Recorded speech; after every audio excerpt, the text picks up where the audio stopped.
Hey everyone, so in this video we are going to walk through our Desmos guided lesson, which is on equivalent expressions in context. So some word problems, things like that.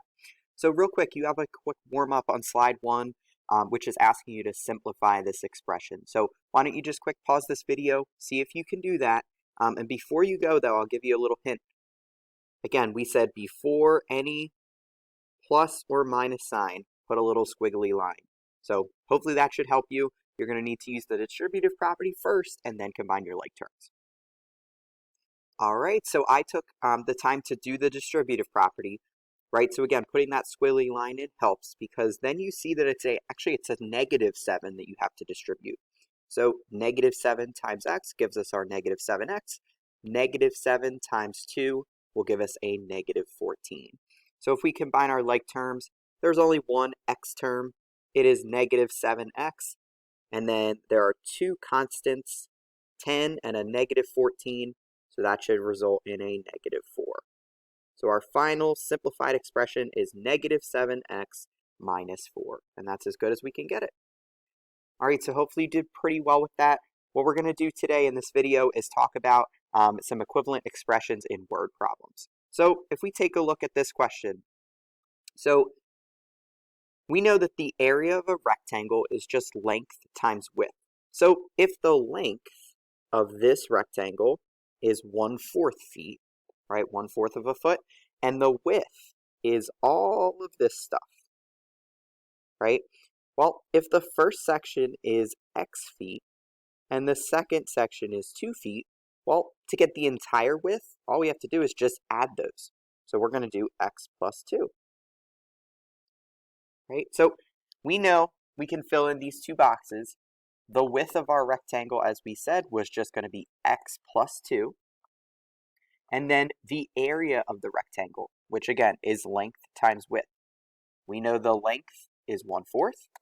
And then, of course, we'll use parentheses because the width is x plus 2. And we can submit that. So you bet it, on the next slide, we're going to take this expression for the area and start applying what we know of how to simplify that. So, of course, we have a number, right, the 1/4 out in front of a set of parentheses. So you are going to need to use the distributive property. So I'm just going to do it with arrows, but of course you could do it with a rectangle model as well.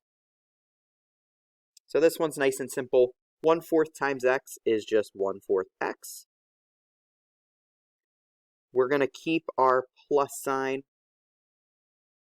And then finally, 1/4 times 2 should result in a 1/2.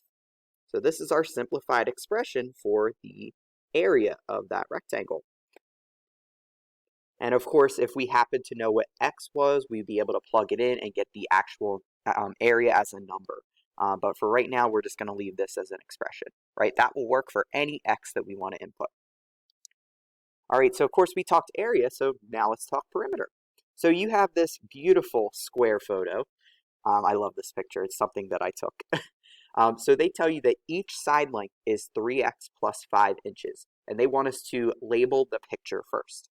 So if the side up top is 3x plus 5, so is the one on the right, so is the side on the bottom, and so is the one on the left, right? Squares, all the side lengths are the same. So if they say write an expression for the perimeter, again, perimeter just means all the sides added up.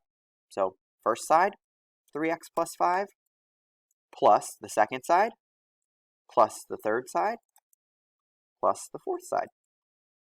So all of those 3x plus 5s added up.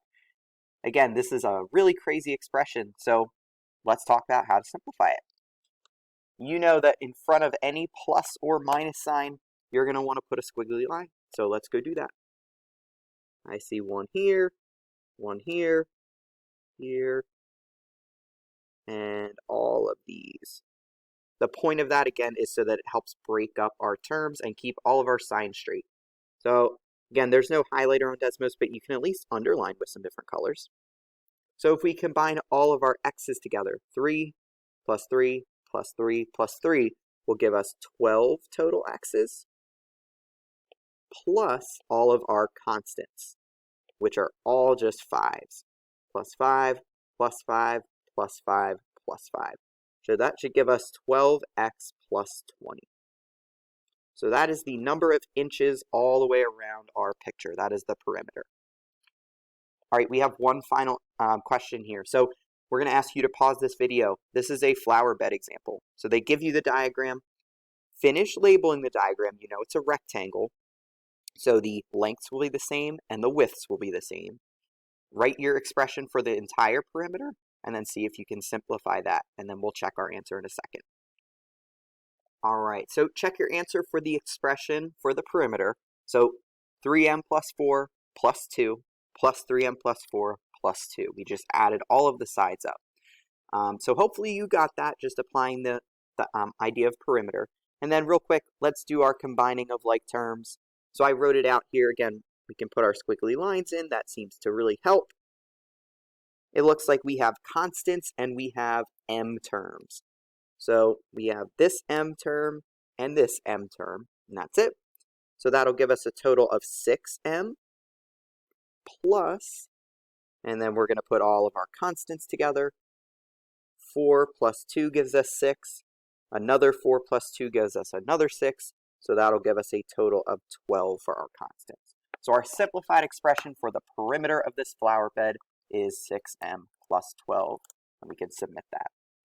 So again, the only thing that we're talking about today is just kind of taking everything that we've learned about distributive property and combining like terms and just transferring that to some situations. So hopefully you enjoyed these problems. We're going to take a look at a few more today, and thank you for checking out this video, and I hope it helped.